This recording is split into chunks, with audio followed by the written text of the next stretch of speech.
Look guys, I'm behind a desk. It's weird. This chair doesn't actually fit the desk, so I look really short and strange. I gotta get a new chair. But I wanted to use the desk because it sounds fun.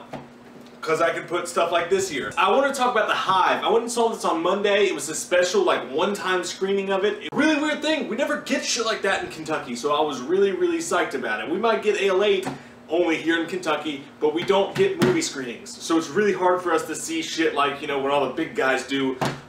So we gotta bust ass usually and go to like the Thursday night screenings and then edit it and record it and then get it up by Friday, or try to, just to even like be in the ballpark of everybody else getting their reviews up. So this was kind of cool. It's a horror movie that's presented by the Nerdist, if you've heard of that website. Did you just fart, BB? Did you guys hear my dog fart, or was that me? You should be ashamed. And the camera was on, too. You're nasty. So yeah, I went to see this, and sadly there's only like 3 people in the theater. I thought it could have been more of a fun, interactive type of experience, because when you go in the theater, they're doing these little Nerdist shorts beforehand. There's a guy who's, it's like the Dan Cave, I think it's called, he's talking about zombies and all the crazy things and the stories behind Hive zombies, and there's a cool little short on that. But there's a cool little short where they make all sorts of zombie food and just stuff like that, and it made it more interactive, it made it more special of an experience. Chris Hardwick was talking about how the movie got made, because he's the executive producer of it. Really cool behind the scenes stuff that played before you even got to see the movie, which made you hyped to see the movie. You don't have to watch, you know, Paul Blart Mall Cop 2 trailer for the 7,000th goddamn motherfucking time. I feel comfortable, I feel good behind this desk. I don't know what this is like for you guys, if you feel weird, if I'm like your fucking principal, like yelling at you. But if it feels good to me, I feel nice. Take your panties off. Anyways, so yeah, the Hive. What the Hive is it's on video on demand now, I do believe, so you guys can all watch it. And it's about this guy who's a summer camp counselor, and he wakes up in this cabin, and there's shit written all over the walls, there's a black light, there's dead people, there's crazy stuff going on, and these hive-minded zombies have taken over. They're like zombies. They've taken over, and what they do is they puke black shit at you. And when it gets on you, you turn into one of them. Something's happened to him and he has amnesia, and he starts to piece it back together, all that went wrong, and it's kind of a crazy love story, and it's about him and his best friend, and him and the girl he met and fell in love with, and zombies, and all sorts of crazy shit packed into this movie. And I'll say that tonally this movie is way off sometimes, but it's still a cool little movie. Like, it's got this look of Evil Dead with this black shit, the new Evil Dead remake, with the black shit that they're puking at each other. The gore and stuff looks really cool.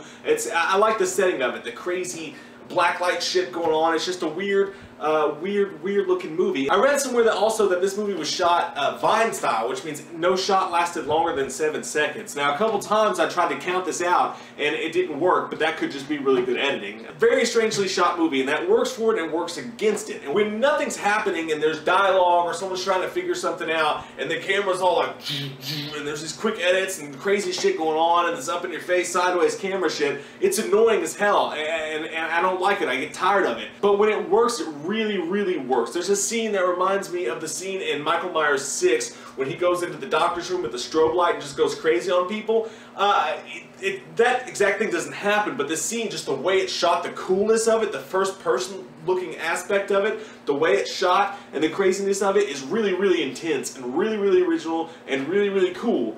Really fucking really. How many times am I going to say really? Fuck my face.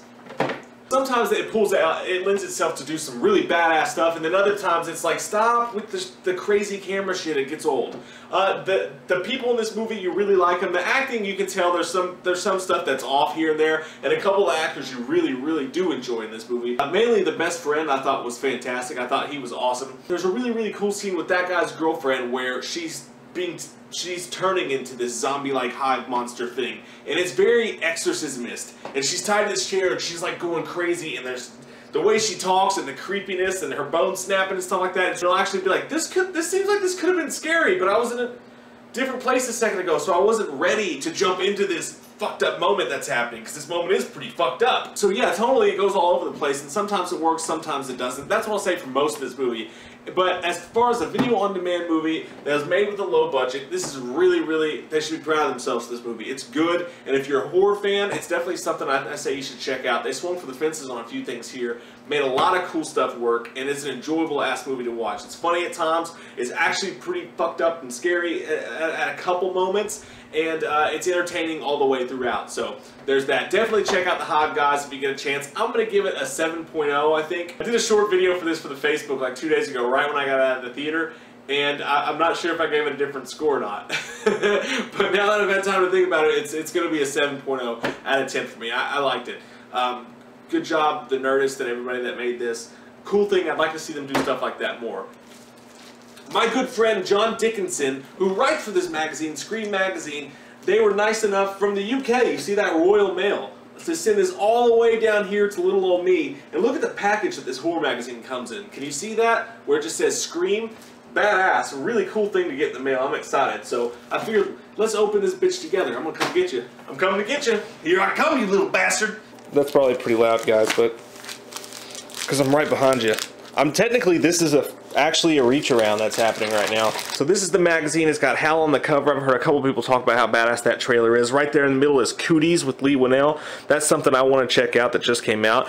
Dawn of the Dead, Mike Christopher Talks Zombies, Deathgasm, Hammer Horror, the Karnstein Trilogy Examined. See, I love shit like that because I don't know what that is. Like, I'm not going to sit here and pretend I know everything about horror and everything going on. I read these magazines and they fill me on some cool shit that I otherwise wouldn't know that I had anybody to talk to about that or read about that. But it makes me feel included. It makes me want to jump in and get my hands on all this horror shit I don't know about. So if you're bored with horror, and you want some scary movies and you want some new shit and you want to know what people are talking about, these magazines are great for that kind of thing. So this and Rue Morgue both.